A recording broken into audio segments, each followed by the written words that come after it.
ஆக்சுவலாக ஃபஸ்ட்டு நான் நடிக்க போகும்போது எனக்கு வரல. உண்மையாக ரொம்ப வருஷம் கழித்து நான் பண்ணும்போது எனக்கு வரல.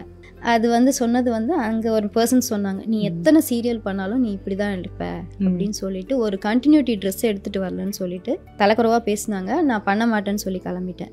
எனக்குமே இருந்தது, எதுக்கு வந்தோம், எதுக்கு வந்தோம், நம்ம வேலைக்கே போயிருக்கலாம் போல இருக்குன்னு ஃபஸ்ட்டு யோசித்தேன்.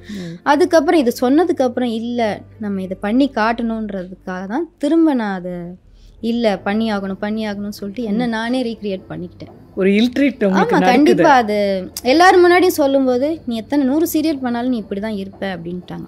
நடிப்பு வராதுன்ற மாதிரி சொன்னாங்க.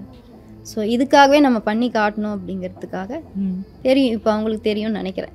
என்ன மெனக்கிட்டீங்க நான் நடிக்கணும் அப்படிங்கிறதுக்காக? ஒரு விஷயமும் அவர்கிட்ட கேட்பேன், இப்படி பண்ணால் நல்லா இருக்குமா, அப்படி பண்ணால். ஆக்சுவலாக அதில் நெகட்டிவாக கொண்டு வரலான்னு பிளான் பண்ணாங்க. ஆக்சுவலாக அவருக்கு வந்து நெகட்டிவாக பண்ணுறது பிடிக்காது. ஓ, சீரியலில் கூட நெகட்டிவாக பண்ணக்கூடாது, ஏன்னா நான் பண்ணுறதோட போதும், நீ பண்ணக்கூடாது. ஏன்னா உன்னை திட்டுறது வந்து நம்ம குழந்தைங்களை பாதிக்கும். ஸோ நீ பண்ணக்கூடாது, நெகட்டிவ் ரோல் வந்தால் மட்டும் நீ பண்ணாத. ஓகே, நான் பண்ணுறது இருக்கட்டும், நான் ஆம்பளை, ஸோ நீ பண்ண வேணாம் அப்படின்றது அந்த விஷயம் சொல்லியிருக்காரு. இல்லை இல்லை, அவருக்கு எவ்வளோ ஒரு விஷன் இருந்திருக்கு பாருங்க. மக்கள் திட்டினாலும் அது உங்களை தான் திட்டுறாங்கும் போது யாரை திட்டுறாங்களோ அந்த வார்த்தைகள் வந்து பலிக்கும்.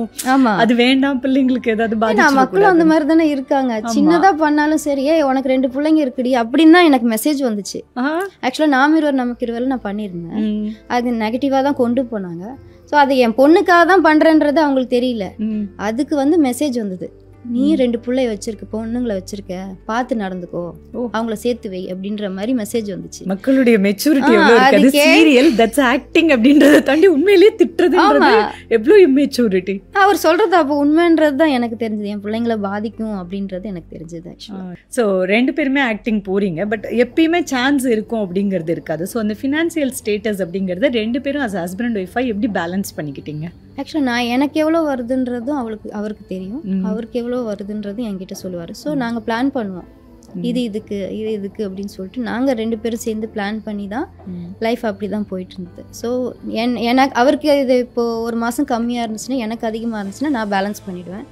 இல்லை எனக்கு கம்மியாக இருந்து அவருக்கு அதிகமாக இருந்துச்சுன்னா அவர் பேலன்ஸ் பண்ணிவிடுவார். அப்படி தான் போயிட்டு இருந்துச்சு. அன்னைக்கே வந்து எடுக்க விடாமல் பார்க்க விடல, நான் கொன்னுட்டேன், நான் வந்து மந்திரம் பண்ணி கொன்னுட்டேன்லாம் நான் கேள்விப்பட்டேன். அது எல்லாமே சரி, ஓகே, என் புருஷனை பார்த்துக்கிட்டேன்னா இல்லையான்றது அவருக்கு தெரியும்.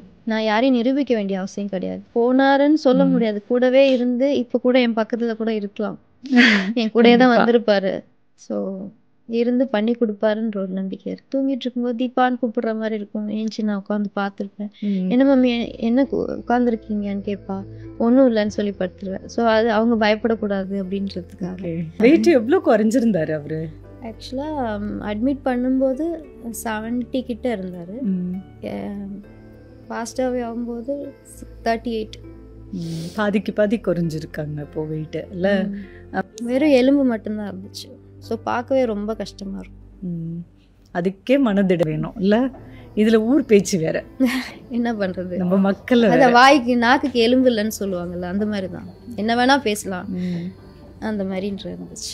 அது அவங்களா மாற்றிக்கிட்டே தான் உண்டு. அவங்களுக்கு அந்த இது நடக்கும்போது தான் அது தெரியும். ஆக்சுவலாக அந்த வலி ஒரு வீட்லேயும் வரும்போது தான் மற்றவங்கள பேசக்கூடாதுன்ற ஒரு விஷயம் தெரியுமே வரும். ஆக்சுவலாக நிறைய மாறி இருக்கு, இன்னும் மாற வேண்டியது இருக்கு, இன்னும் மாறணும், நிறைய மாறணும். ஸோ இப்போ உங்களுடைய ட்ராவல் எப்படி போயிட்டு இருக்கு ஜர்னி? நான் அவர் இறந்து 6th டேலேருந்து நான் ஷூட் போக ஆரம்பிச்சிட்டேன். ஆக்சுவலாக அதுவுமே வெளியில் போகக்கூடாது, அது யாருமே என்னை தடுக்கல. என்னோட ஒர்க் நான் பண்ணால் தான் அடுத்தடுத்து நான் ஸ்டெப் போக முடியுங்கிறதுக்காக நான் 6th டேலேருந்தே ஷூட் ஆரம்பிச்சிட்டேன். நல்லபடியாக போயிட்டுருக்கு. ஓகே, அவரோட பிளெஸிங்ஸ் தான், அவரோட பிளெஸிங்ஸ், கடவுளோட பிளெஸிங்ஸ், மாமனார் மாமியார் என்னோட அப்பா அம்மா எல்லாரும் ப்ளஸ் பண்ணி அடுத்தடுத்து நான் போயிட்டுருக்கேன்றது என்னோட நம்பிக்கை. சூப்பர். பட் 6வது நாளே வேலைக்கு போகிறதுக்கு அதுக்கும் ஒரு குறை சொல்லுவாங்களே இல்லை? இல்லை, அது வெளியில் சொன்னாங்களா, என் காது பட கேட்கல. சொன்னாலும் எனக்கு அது பெரிய விஷயமே கேட்டேன், இதெல்லாம் என்ன ஜுஜுபி மேட்ரு அப்படின்னு சொல்லிட்டு நான் விட்டுட்டேன். இவ்வளோ நாள் ஃபிலிம் இண்டஸ்ட்ரியில், மீடியா இண்டஸ்ட்ரியில் இருந்திருக்காங்க அப்படிங்கும்போது சம்பாதிச்ச சொத்து அப்படிங்கிறது நேத்ரன் வச்சுட்டு போனது அப்படிங்கிறது என்ன அப்படின்றது இருக்கா? எதுவும் இல்லை. நான் லைஃப்பை ஃபர்ஸ்ட்லேருந்து திரும்ப ஸ்டார்ட் பண்ணுறேன் இப்போது. ஓகே, எந்த சேவிங்ஸும் இல்லை, திரும்ப நான் ஃபர்ஸ்ட்லேருந்து என் பிள்ளைங்களுக்காக நான் உழைக்கணும்.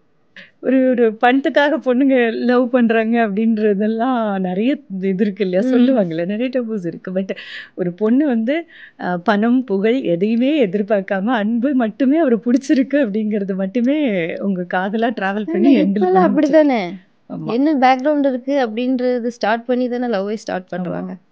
முன்னாடி மாதிரி கிடையாது.